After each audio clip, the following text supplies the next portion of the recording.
Hello, everyone. Welcome back to another edition of the NTI PodTalk. My name is Dianne Kaler. I'm the director of Nutrition Therapy Institute. And this is the time when we get to hear from people in the NTI community and people outside the NTI community who are talking about food and nutrition and health and wellness and farming and food again. And so today I am thrilled to talk to Laura Waldo from the National Association of Nutrition Professionals. And Laura is, I believe, our first repeat guest on the PodTalk. So thank you, Laura, so much for taking the time to be with us today. I'm really excited to have this conversation. Your first PodTalk that was done, I think it was a little bit over a year ago.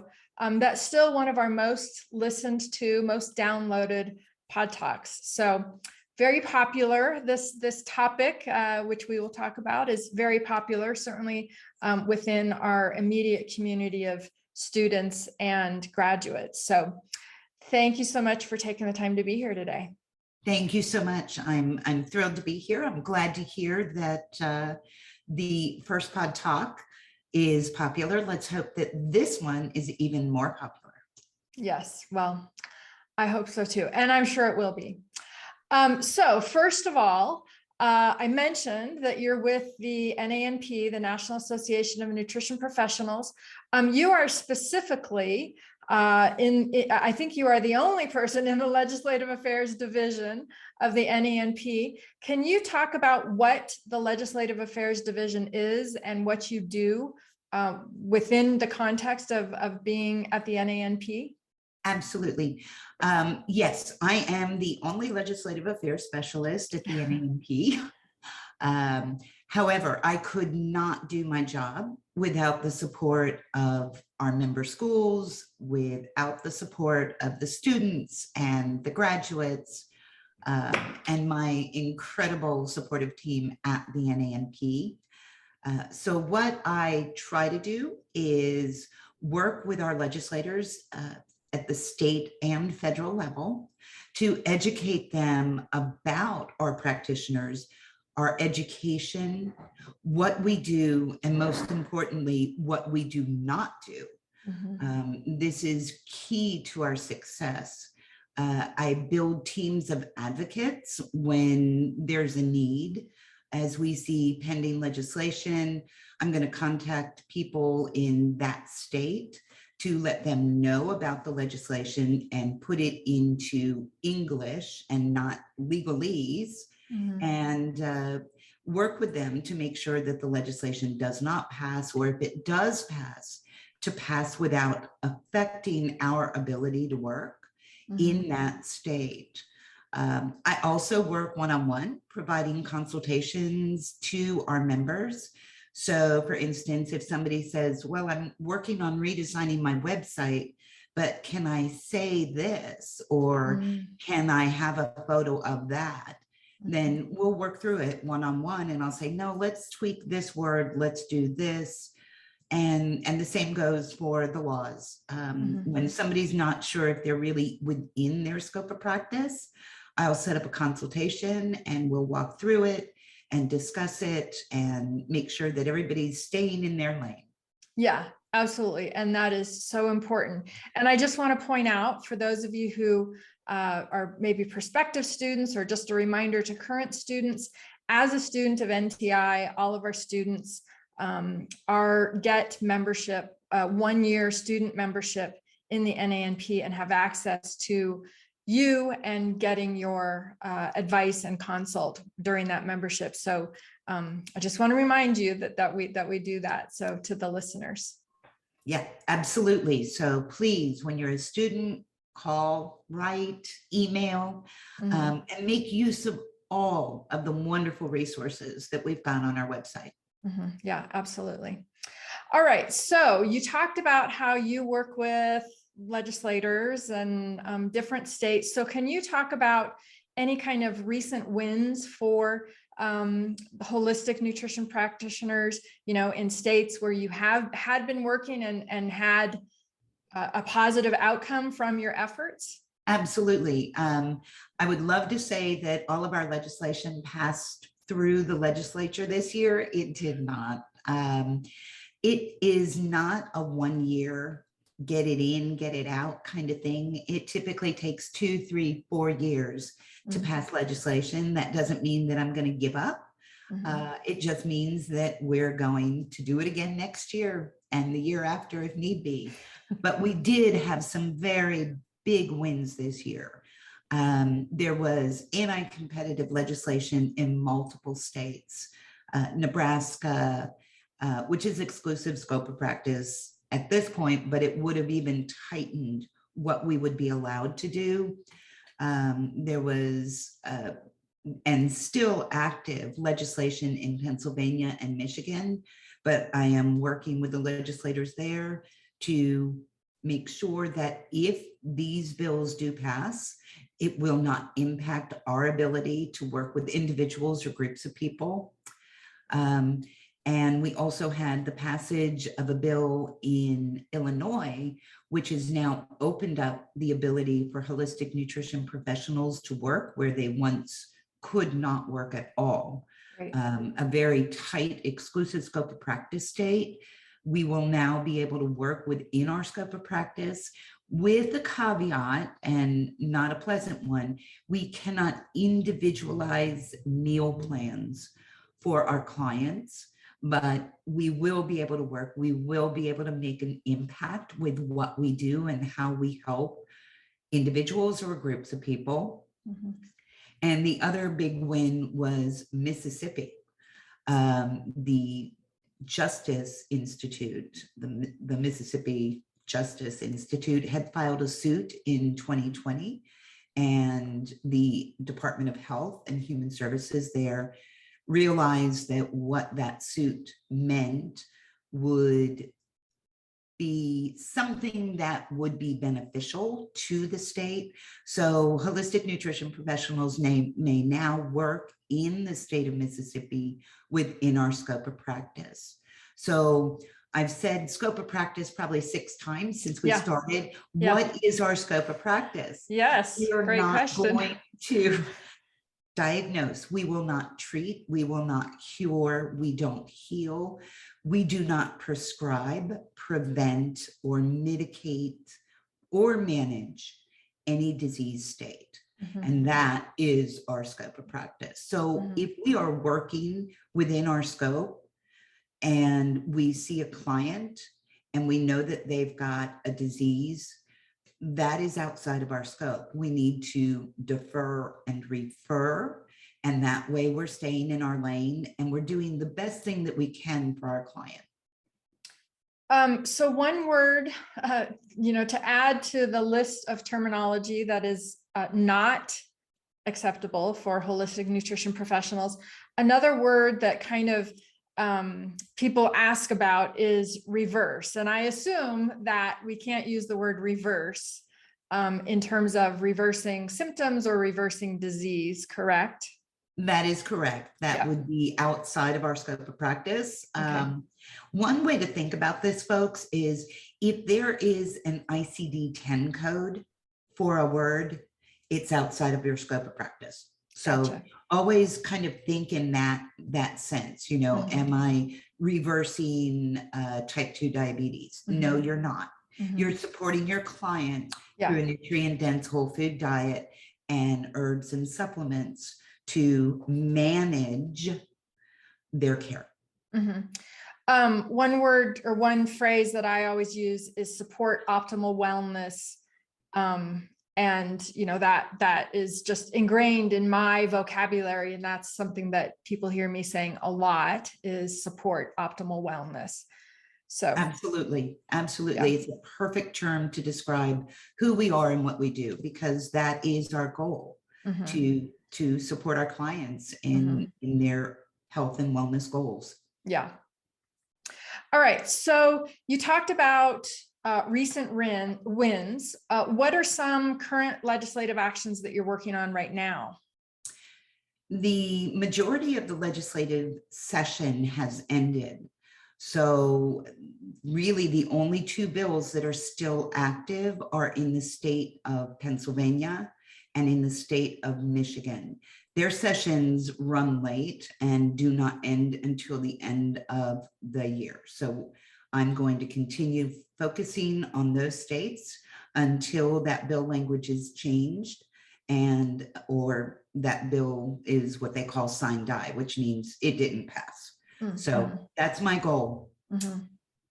Great.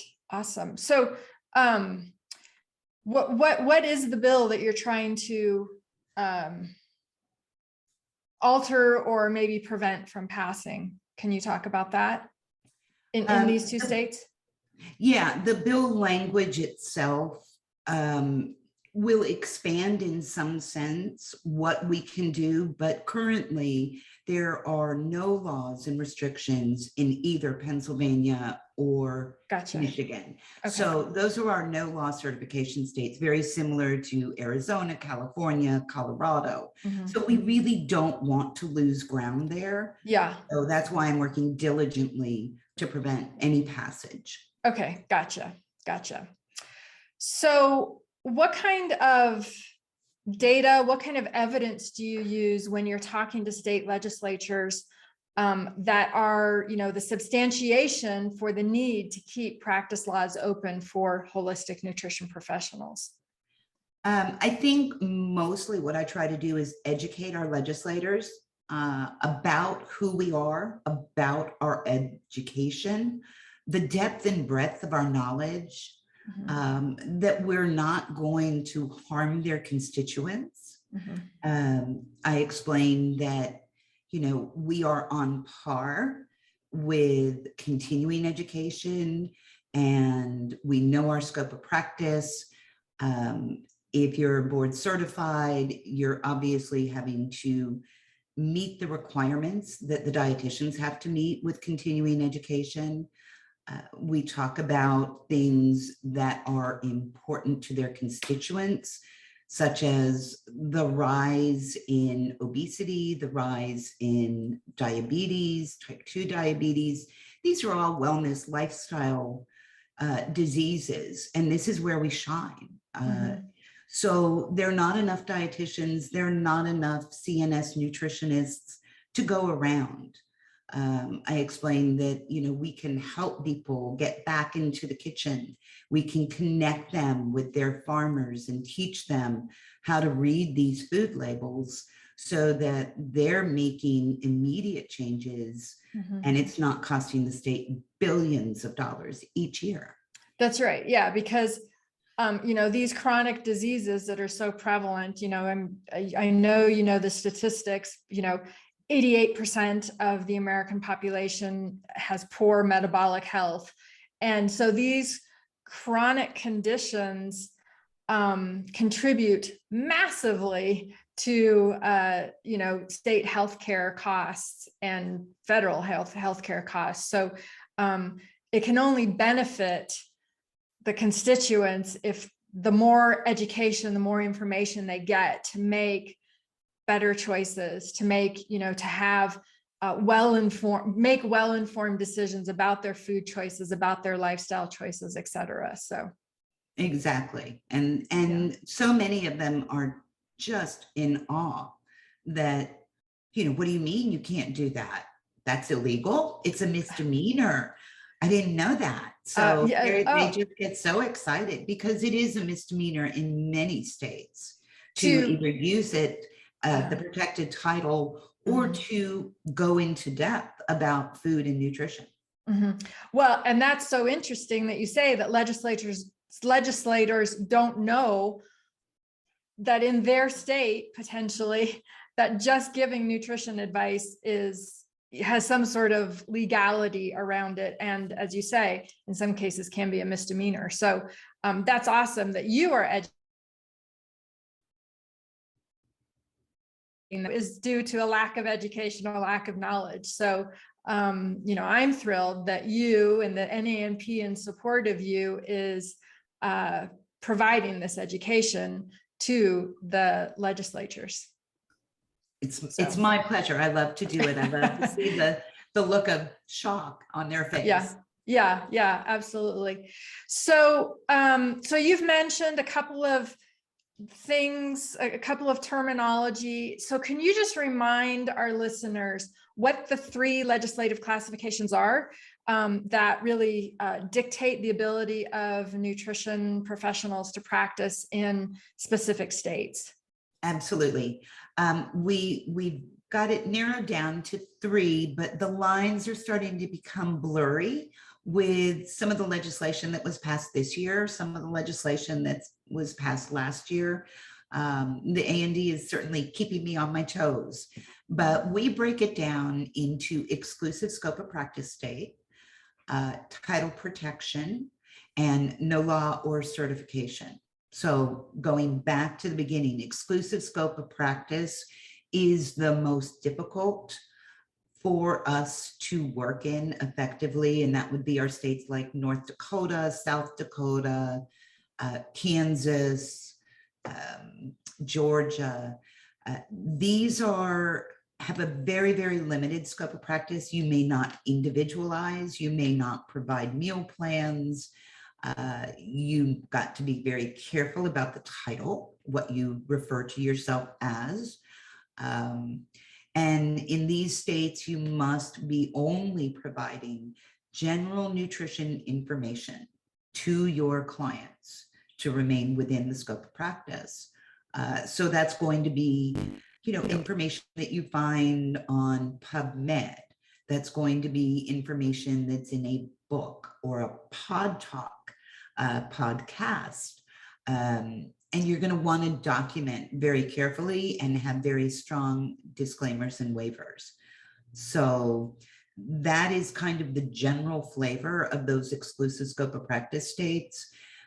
Each one does have a clause within the exemption language that will allow holistic nutrition professionals to work.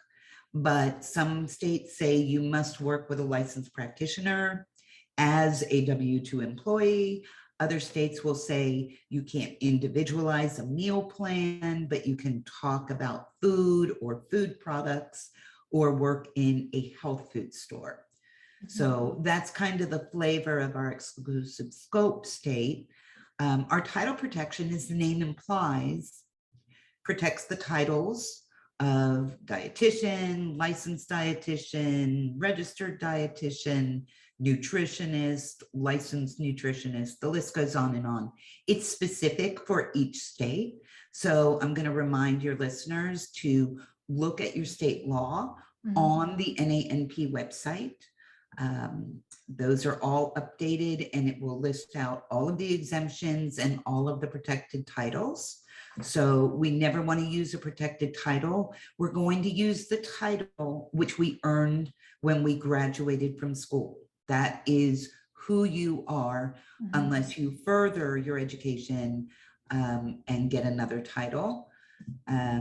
So in those states, it can also be a misdemeanor. So we want to be very, very careful to stay within our scope, but we can certainly individualize meal plans. We can work with our clients to support them in their health and wellness journey.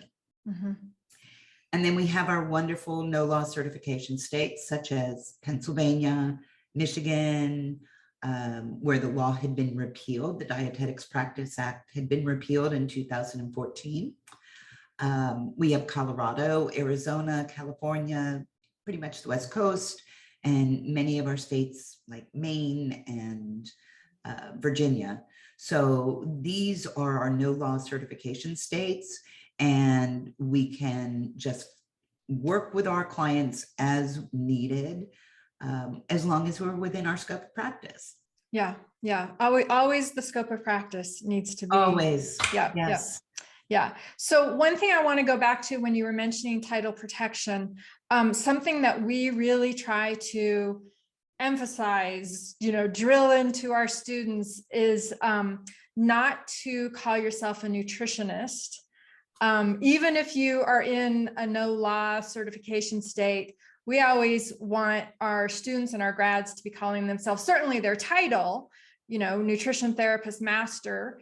is the title that they would get from NTI, but for general purposes, nutrition therapist or holistic nutrition professional, rather than using the simplistic nutritionist, because as you say, that is a specific title given to specific graduates of specific types of education facilities. So, you know, that general title nutritionist, we really encourage our students not even to use that.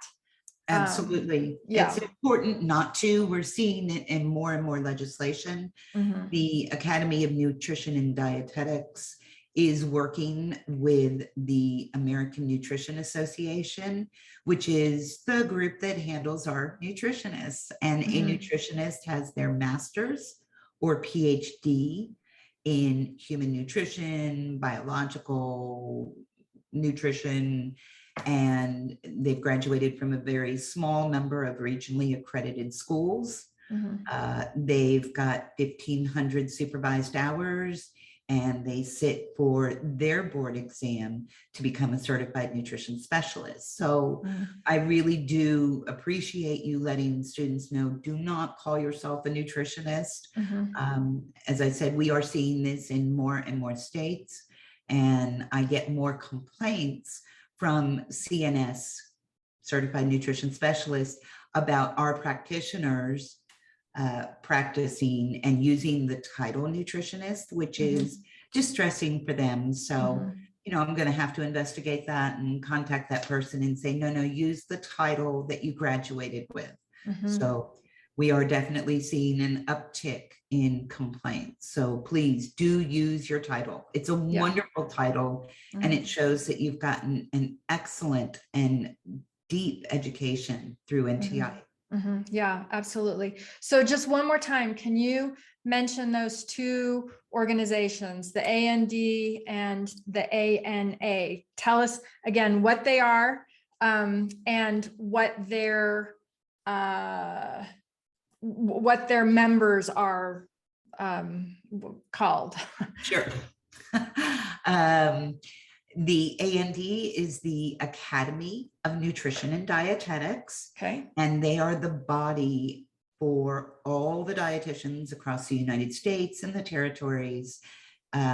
So they certify, credential through their credentialing arm, all of the dietitians. So whether that be a registered dietitian, a licensed dietitian, they meet their very specific requirements from their regionally accredited colleges, and they have didactic programs.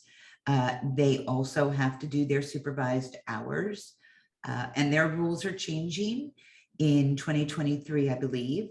They're going to be required to get a master's in human nutrition to be a dietitian. The American Nutrition Association is what was also referred to as BCNS, and those are our PhD and master's degree people who are certified nutrition specialists. As I said, a limited number of schools provide that credential, but one would be Maryland University of Integrative Health, Bastyr up in the north. So they have a very, very specialized education and a very long and drawn out process to become a CNS. Great. Okay, good. Thank you for that clarification, because I think that's also confusing to people. Certainly the general population, you know, I think the two words that they would be familiar with is dietitian and nutritionist, which those are, you know, the titles of graduates from these schools under these organizations. But so I just want to make sure that everybody understands what those organizations are and what their the people are who are within those organizations. So it is confusing, and trust me, even our legislators are confused. They don't know the line of delineation. So I have to give them an education, and we just do the step up program. Yeah. All right. Good. So, so we mentioned that there are the exclusive scope of practice and title protection. You've talked a little bit about opportunities for holistic nutrition professionals to be able to practice. Do you have any other sort of guidance about, you know, people who are in these states who are just really confused, really concerned, like one or two other pieces of advice about practicing in these states, so that you are not going outside the law and putting yourself at risk for getting a misdemeanor, whatever action taken against you? Right. So what I always recommend, and again, I'm willing to have an email conversation or a personal conversation, phone conversation with anybody who's confused. But what I recommend is we're always going to err on the side of caution. We're going to stay within our scope. We're going to look at the law, and we're going to provide general nutrition information. We're going to look at all of the exemptions for that state and say, oh, well, wait a minute, I'm allowed to work in a nursing home, and I'm really, really interested in geriatrics. So I can expand my scope by working in a nursing home, or I can expand my scope by working for the state or federal government in my exclusive scope of practice state. But we will make sure that our waiver and disclaimer is signed. We're going to make sure that we have liability insurance through one of our insurance providers. We're going to use best business practices and safeguard our clients' information. And we're really going to focus on our education when it comes to food and nutrition, and keep that advice within the nutrition norms that are accepted by society. So we're not going to say, well, Jane, I think this is a really good time for you to increase your vitamin C. Let's start with 5,000 a day. Okay, not in an exclusive scope of practice state, and nor should we be doing that. Let's try to keep it within the normal guidelines, the functional guidelines of what we do. Yeah. Or, you know, better yet, here's a list of the foods that are high in vitamin C, and then you can eat all you want, right? To bowel tolerance, right? Yeah, right. Yeah, yeah, absolutely. There you go. To bowel tolerance. Jane, All right. why aren't you picking up the phone? Yeah, yeah, absolutely. Okay. All right. So the NANP offers an exam, a board exam, to become board certified in holistic nutrition. So the letters, the credentials is BCHN.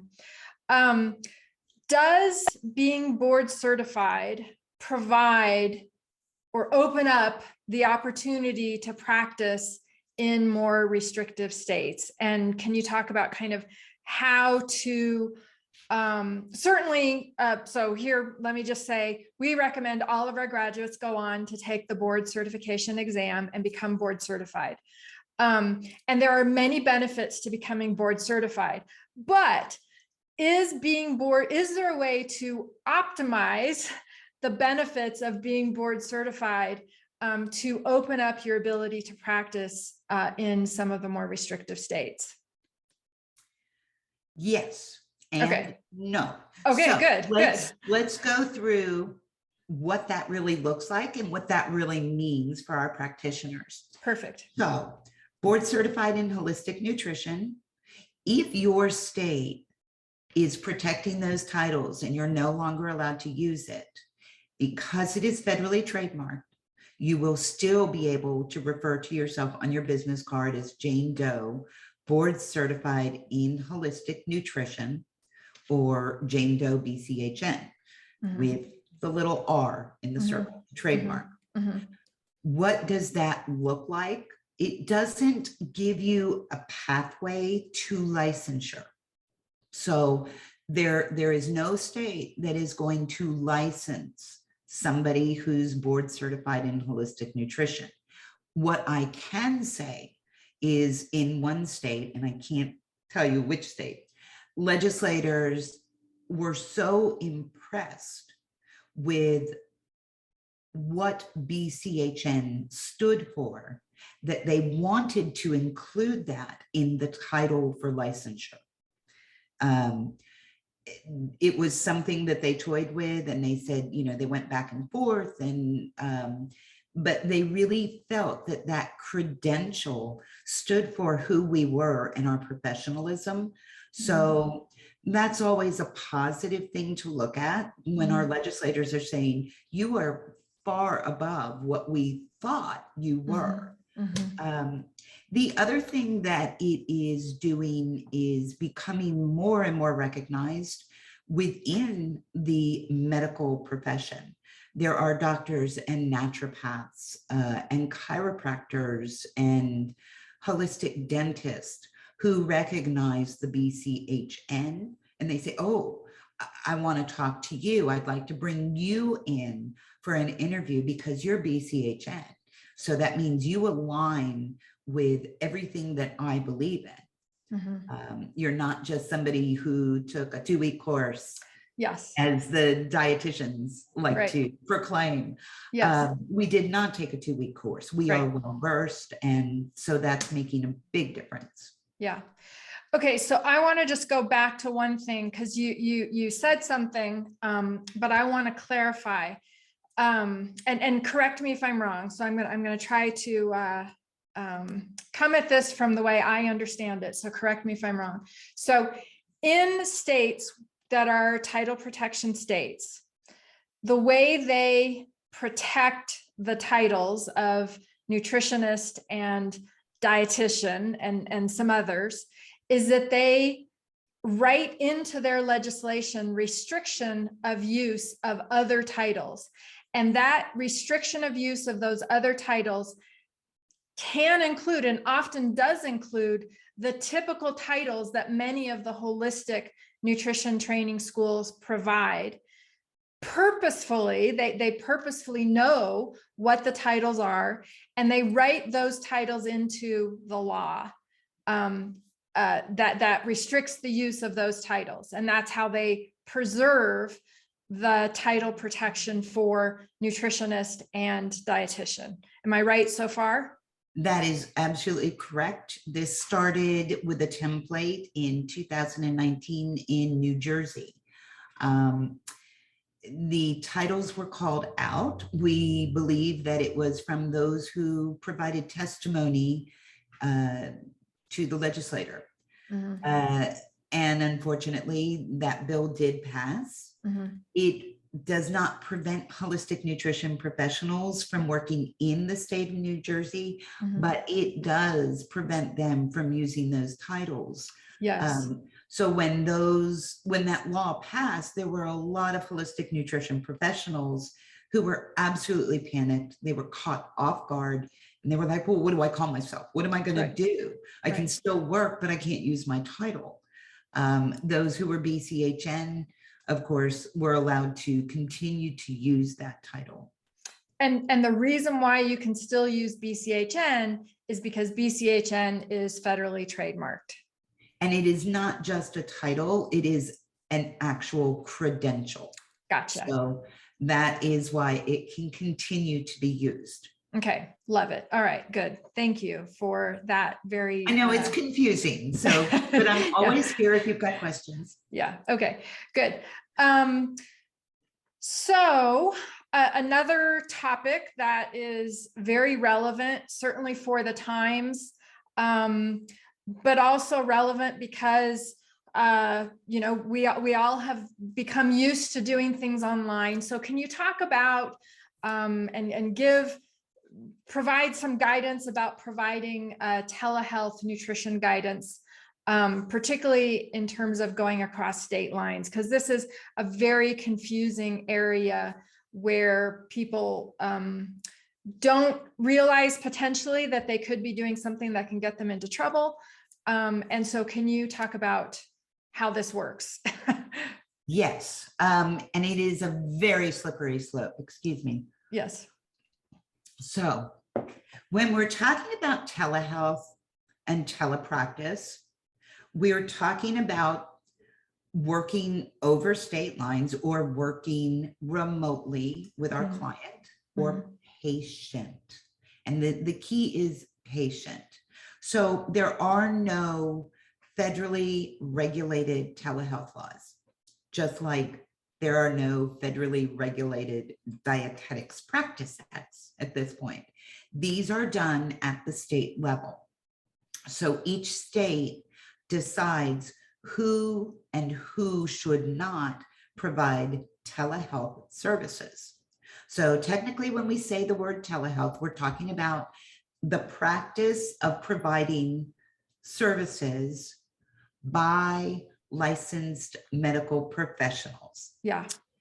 We, as holistic nutrition professionals, are not licensed in any state. Correct. This is where we get into this slippery slope, because we know in exclusive scope of practice states, which are the very restrictive states, we have to follow the law of that state. Now, that doesn't allow us to individualize nutrition assessments or doing evaluations with our clients. So why would we be able to do that over state lines? When you look back at the history of these types of cases, you're looking at all the way back to the 1800s, the Sherman Act, the Interstate Commerce Act. We do not fit into that. So currently, our legal representation had recommended that if you are in a no law or certification state, you may work over state lines. It's a little more slippery in our title protection states. And then it's an absolute no-no in our exclusive scope of practice states.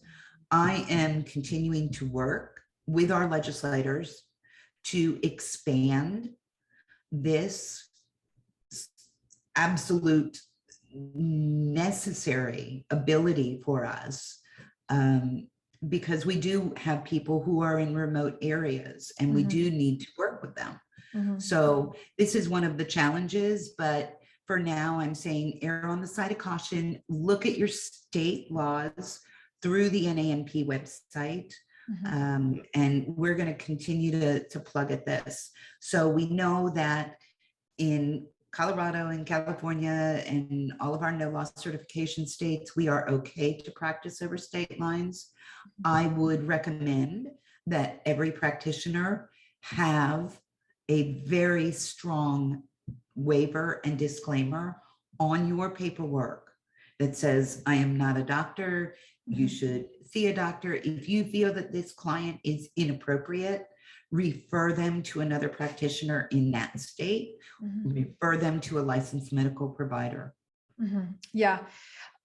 So just to be real simple about it, you follow the laws of the state you're in, not necessarily the state of where the client is. You follow the laws of the state you are located in. That is correct. Where do you live? Where is your home? Where do you pay car insurance from? Your taxes. So those are the laws that you follow. Yeah. Okay.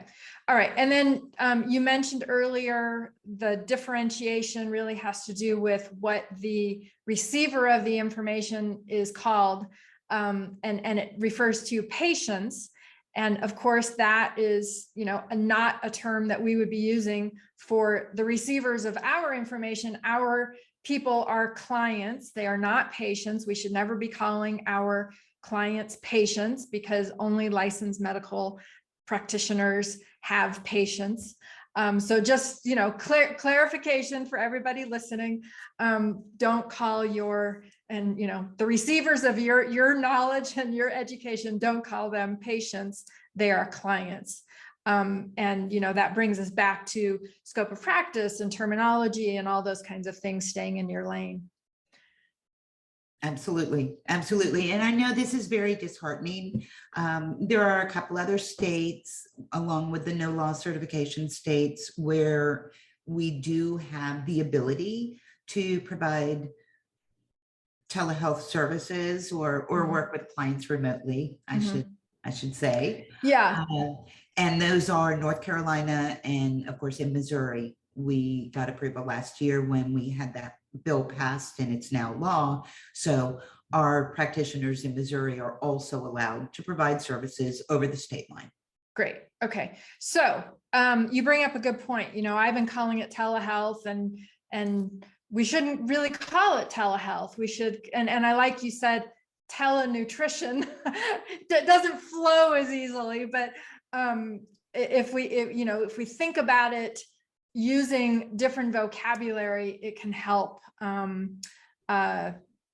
prevent you from doing something, saying something that could get you, get you in trouble. So, true. Absolutely. All right, good. All right. Well, so you've mentioned a couple times to look at the laws on the NANP website. Just as a reminder to everyone, on the Legislative Affairs Division page of the NANP website, there is a map of the United States. You click on your state, and that will give you all of the updated legislation guidelines for that particular state. And it is very updated, hot off the press. I even put in the scope of practice right at the top of the page. It's not beautiful right now, folks. We'll get it pretty for you, but click on those links, click on your state. It's going to bring up a brief description of what that is in the state as far as the law. It's going to provide you with the exemptions, and it's going to provide you with active links to the full Dietetics Practice Act, to the full law. So, right. And then obviously contact me if you still have questions. I'm here to help. Yes, if you're an NANP member, which students if you're an NANP member, yes, which students at NTI are student members. So just want to prevent you from being overwhelmed in your right. If you graduated 6 years ago and you decided not to join NANP, don't call me. No. Yeah, right, exactly. Join NANP and then call me. That's right. That's right. All right, good. So we have talked about so many things. This has been a really helpful conversation to remind me about things, but also I think to remind our listeners and viewers. Is there anything that I didn't ask, or, that you really wanted to make sure to talk about and get out there, something that you continuously say that if you could just say it once for everybody listening? Did I miss anything? I don't think we did. I think we covered everything. I just want to remind all of our practitioners, work within your scope of practice. Make sure your waiver and disclaimer is signed. If you're a member and you've got a question, contact me. That's what I'm there for. I am not a lawyer. I can't provide legal advice, but we can work through a lot of this stuff. And if you do need to contact a lawyer about a contract or about trademarking or copywriting materials, it's going to save you a little bit of upfront money if you talk to me first. So that's what I'm here for. Great, good.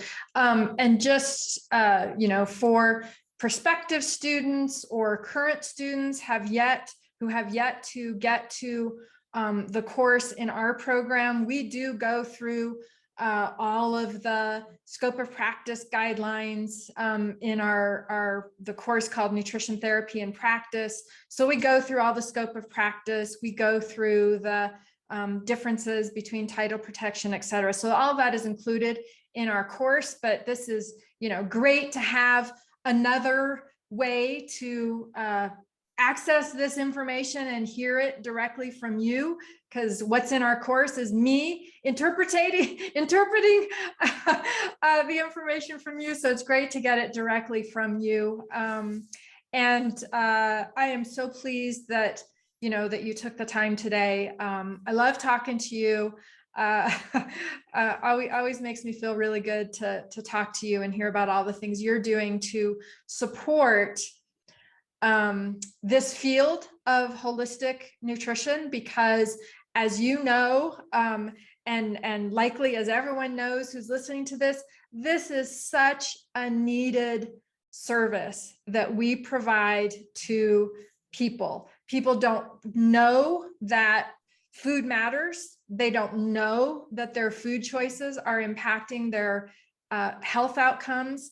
They don't know how their wellness goals can be hijacked by poor food choices. And so this is such a needed service. And the fact that the NANP exists and that you are there specifically every day fighting for our rights to continue to be able to practice is amazing. And I'm thrilled to be, to have NTI be a member of the NANP, to be, an approved school, to have a relationship with the NANP. It's just such a pleasure. So thank you so much. Well, it is an absolute pleasure. I love working with your students. I love working with your graduates. The depth and breadth of knowledge that they have is outstanding. If you're a prospective student and you haven't made that decision, make that decision. You're gonna get a great education. I truly am impressed with your graduates, and I love speaking with all of them. So keep them coming, and we're gonna, I'm a practitioner as well. Yes. So when I'm not working for the NANP, I'm working with clients. And so I really do understand who you are and what you're doing, which makes my job easier. And hopefully it makes it more comfortable for all of you. Yeah, absolutely. Well, so lastly, can you tell people how to get a hold of you? If they're members, can you tell people how to get a hold of you? Absolutely. And no cheating, because I can look you up. Members are free to contact me at laura@nanp.org. That is my email address. So it's laura@nanp.org. That's probably the best way. And again, take a look at the website, nanp.org. Right at the top bar, you'll see Legislative Affairs. Click on that, and that's going to give you good information. Yeah. All right. Bye. Thanks so much. Bye. Okay, bye.